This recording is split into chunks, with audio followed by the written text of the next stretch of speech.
Hi Laserheads, Professor Cloudfather here. I had a lot of questions about enclosures, so I thought I'd do a walkthrough today to show you what you can do yourself. This is version 4. I'll talk about version 5 while we're going through. What we have is a 48 by 72 inch piece of half-inch maple ply. It's 5 ply. This is a B grade piece of plywood. Underneath, we have a $70 2.5 foot by 6 foot folding resin table. The sides are built out of really cheap 3/8 inch sure ply. It's a crappy wood, but it's good for doing stuff like this. You'll notice the frames. They're removable, but you can also remove the sides. That's the reason why I used the 2x4, because A, it was exactly the right size to pin an 855 by 800 laser bed in. These blocks on the back keep the thing from sliding, and of course it's pinned in on both sides. We have a 2x4 frame that goes down the top. It's 1x1 as you go forward. You can see the 1x1 frame mounts there. Just a very simple thing. 2x4s in each of the corner. That gives me both something to mount the front on and a good sturdy chassis. On the side, I have 4 125 CFM fans. I started without this. I started with just an opening, but I found that when I put the fans where you see them, you can see where the work area is, the fans are blowing like this. For those of you who have been following the laser filter system, it blows air out this way and the bottom out this way instead of coming up here and getting sucked back in. These fans ensure that the particles stay aloft, so they get all the way to the other side over here, which is where I used to have 4 identical fans, but they weren't powerful enough. So you can see how the internal frame is pinned in. I have a side camera. I have an AC1 up here. Again, when you have an enclosure, you're typically trying to clean right here. And if it gets too tall, that becomes a problem. Notice also, I used M3 screws instead of the set screws for the focus mount. Made a big difference. It's much easier now if I'm leaning over here trying to get a focus set up right. So those are handy. Again, standard piano hinges. I added some additional bracing because the sure pry wasn't thick enough. I have a seal, and it's made out of the packing material that the laser came in. You'll notice on top we've got half-inch maple that the sure ply is screwed to, so it's nice and stiff.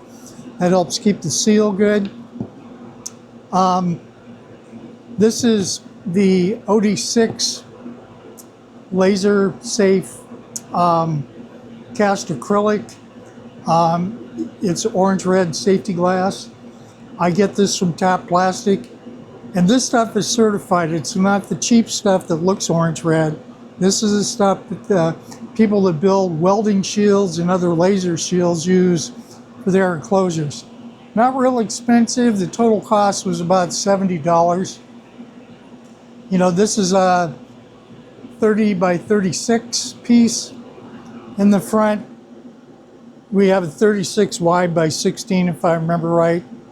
One of the things in the version 5 is that we're going to change the front, because we're going to take this controller and move it into this box, which is where my power supplies are, where my air pump is, and soon the controller will move over. I've got to build a cable to go from there to here. What I'm doing is getting rid of all these connections down here. These are a pain in the ass, because when you're running quickly, table shakes, and eventually those barrel connectors pull out and they cause problems. So the other thing I did was just took a little piece of metal so I can put my display on there. And then along the side, I've got my 7 amp USB expander port. It's a 7-port one. I've got controlled power. Inside this box, we have a master power switch which turns everything off. It's basically my emergency stop switch. This is the fan speed or the air pump speed for the air assist. What those meters are is purely for my amusement. As an engineer, I want to know how much voltage and current things are taking. And when I'm going through and doing studies on the laser in particular types of modes, one of the things I'm looking at is, you know, what's my 36 volt doing? What's my 24 volt doing in terms of how much current or wattage is it using? Again, I use a laptop. I have a 24-inch external monitor, HDMI attached. So I try to keep it as simple as possible. One of the things about this enclosure is it's also a 2-foot table. And as you can see, that is really convenient for doing all your work. So it's something you might consider. And again, you got a stock Costco table, just an old resin table. They're perfectly adequate for this. This little thing here actually holds the seal down and actually does a good job of sealing. When I'm doing stuff that I know are highly toxic, that's when I use that. Occasionally, if it's something really toxic, I will actually take tape and tape all the corners. Bear in mind, this chamber has very high negative pressure. So I never smell anything with this. I never smell smoke.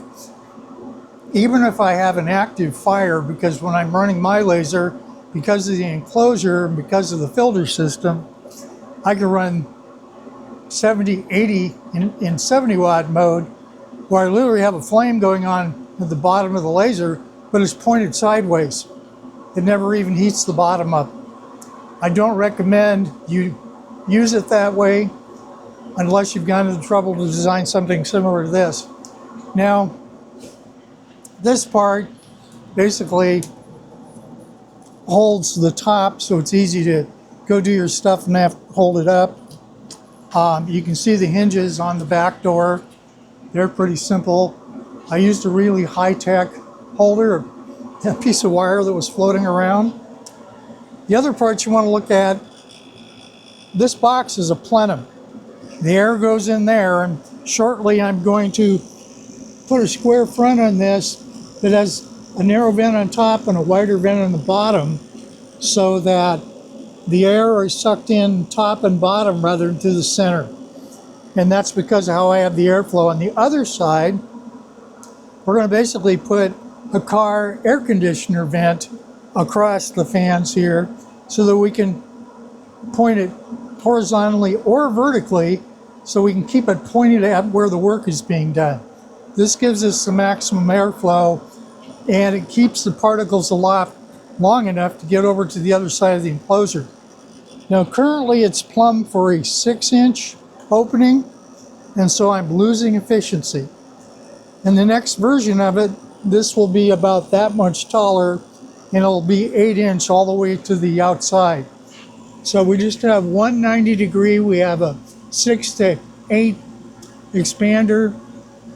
This is a 1600 CFM Harbor Freight fan, about 80 bucks. Then we have an 8 to 6 and 6 all the way out to the out of the house. Now the other thing you can't see because it's hidden behind there is I also have a 6-inch intake port from the outside that equalizes the pressure here in the garage. In the winter, it's typically about 20 to 30 degrees here, and it gets pretty cold because it's filling my garage with clean, cold air. But the good news is it makes the extraction system run at close to 100% efficiency. If I didn't have the equalizer tube, which is just a 6-inch vent through the wall, the system would run at less than 45% efficiency. So if you had 1600 CFM end-to-end before, you're going to be below, you could be even as low as 600. So that's the reason why you have to have an intake from the outside to the intake on the inside. And I will eventually run another 8-inch pipe in here. Big problem I have, of course, is space. But if you really want it to work properly, if you don't want gases in your work area, you need to do that. The other thing is this is obviously in a garage. So during the summer when I'm working, that vent doesn't do much because you have all the air mass outside coming in. But during the winter, it's very important. The other side effect of this is because I have an opening on the side of the wall, all my paint fumes get sucked into the enclosure and back out. So that works out pretty well. Anyhow, I hope you enjoyed this. I hope it gave you some ideas of what you can do yourself. You know, ease of getting in and out, optical safety is important. Now, the other thing I want to talk about is the honeycomb. This is a stock iCure honeycomb. Don't buy them. They're never flat. There's nothing you can do to flatten them. I have a friend of mine who has a metal shop who's going to make me a set of dragon's teeth, which are a bunch of, they look like little diamonds in a row that are alternating rows. And that's what I'm going to, because that's what commercial lasers and commercial cutters use. Because they last forever, they're easy to clean, but they stay level. And in a laser, if you're off by 1/10 of a mil, you're out of focus. It's that critical. So the honeycombs are not very valuable. They have one other bad problem that we'll talk about. Let's open the enclosure here. If I put a piece of 32.5 by 30.5 in here, it would cover the entire surface. If I had a crumb tray and I had exhaust underneath here, there'd be no exhaust because it's completely covered. Now, the other problem with honeycomb is the honeycombs themselves trap burning gases. When the wood or whatever you're cutting burns through, you get a big pop. And it's strong enough where it can take a piece like this and actually move it several centimeters. So it's basically doing that. That's the reason why the diamond teeth, which is what this is, are a much better deal. The other thing is that a big boo-boo was putting these edge components on. It's totally worthless because it leaves gaps. Now notice I put a right angle on both the X and Y zero sides. That's how they should actually attach this stuff. It should be attached to this. It should be 2 to 3 millimeters higher than the bed so you can, use it to position your workpieces. It should have a built-in scale. I just took a 100-year-old square I had from my grandfather and basically painted it and lasered it with the metric system, which is what I use most frequently. But that actually should be part of this frame so that everything sits level. You can square your corners. The diamonds ensure that you'll never have trapped gases. And then the flow from side to side, of course, constantly keeps air moving through that. And of course, the last thing is, of course, Christmas lights and an extra camera. This is just an old Logitech, I think it's a C620 webcam. And it's great because I can see all the work area. And when I'm looking at this remotely on my cell phone, I can be anywhere, leaving the laser running, and I can see what's going on. The other thing that's underneath there are 2 large aluminum plates, which I'm going to replace with a piece of this same 1/8 of an inch steel. And those protect the bed from catching fire.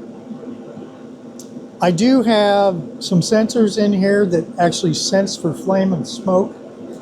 I have the ability to remotely shut off. You saw my integrated box down there and that master switch. Well, there's also a Wi-Fi link to that allows me to use my cell phone to shut everything down. And over in the corner there, you'll see a corner of a cylinder full of argon gas. If there's a problem, everything gets shut down and immediately fills the chamber with argon. Argon puts the fire out because it displaces all the oxygen. And that way it just stops immediately. It's the safest way to do it. It uses cheap welding gas. I have talked to one vendor who was going to use water, but the problem with water is certain materials won't put the fire out. It'll make it even worse. It generates all kinds of gases and it creates steam. And if you walk into a room with that, that's very dangerous to you. So again, I'm working with them on a small argon bottle that you can get refilled for a couple of bucks at your local welding shop. That is a much cleaner and safer way to do that. The other problem is any kind of water in here is a big problem. Your stainless steel will turn to dust, your circuit boards will rust, your optics in your laser will now become cloudy, and basically you throw your laser away when that happens. So you never want to get liquids anywhere near the inside of your enclosure. So that's kind of the nickel tour. The only other thing I wanted to show you was the AC1. This is an average little camera. It will only look at 400 by 400 square. And I need to raise the height in my version 5 enclosure, which will feature an aluminum frame with carbon fiber PLA 3D printed corners. But it'll be 4 inches taller. That'll allow it to see a little more, although I'm probably going to have to put 4 cameras in. The big problem with all these cameras is none of them have flattening lenses. If you go into astronomy websites, you'll see flattening lenses. And what they do is they ensure the image is flat. You don't have a spherical image, which is what these have. You don't have fisheye effects. When you go to the corners, they're square and sharp. When you put a grid down and you measure with a micrometer where the beam is, if you point it by looking at the image in the camera and you point the head to go where that is, you'd be right on the money. The current ones, the minute you get away from center, they're completely inaccurate. They're off as much as 4 or 5 mils. I know Lightburn is also working to improve that, so we keep checking the releases as they come to work with that. I hope you've enjoyed this.